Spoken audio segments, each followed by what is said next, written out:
नमस्कार दोस्तों, मैं आपका दोस्त आपके लिए रामायण का अगला पार्ट लेके आ गया हूँ। आज का शीर्षक है श्री राम द्वारा धनुष भंग।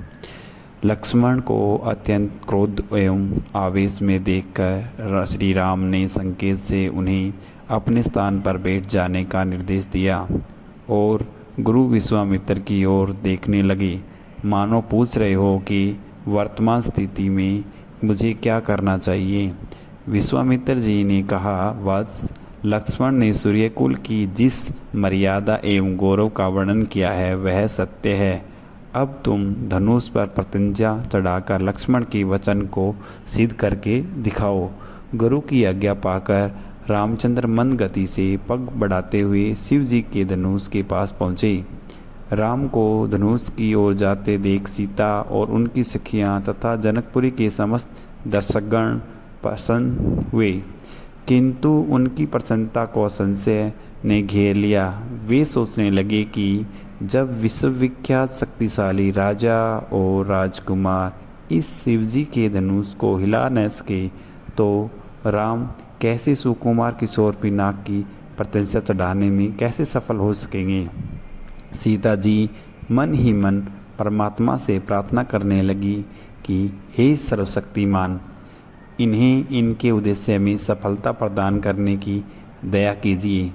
मेरा हृदय भी इनकी ओर आकर्षित हो गया है, अतः इसकी लाज भी आपको ही रखनी है।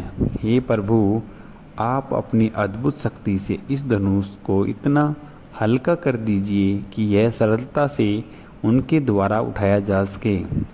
धनुष के पास पहुंचकर राम ने धनुष को बीच से पकड़कर सरलता से ऊपर उठा लिया और खेल ही खेल में उस पर प्रतिज्ञा चढ़ा दी।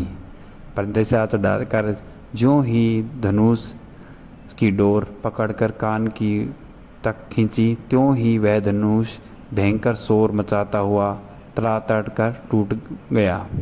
उस नाद से अधिकांश दर्शक मूर्छित होकर जमीन पर गिर पड़े।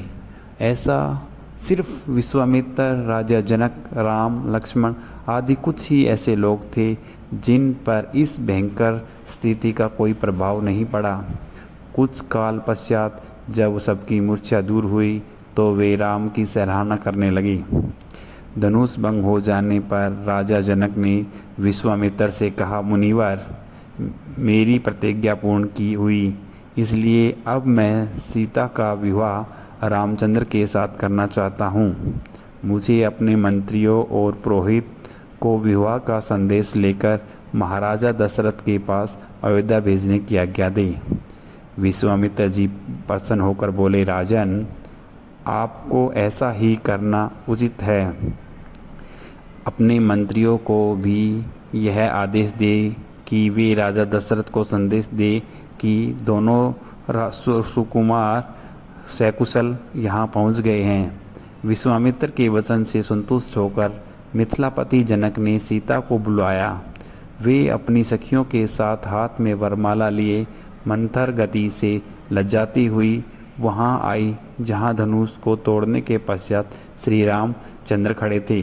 सखियों ने मंगलगान प्रारंभ किया और लज्जा, संकोच एवं हर्ष के भाव से परिपूर्ण सीता जी ने धीरे से राम के गले में वरमाला डाल दी। जय श्री राम। जय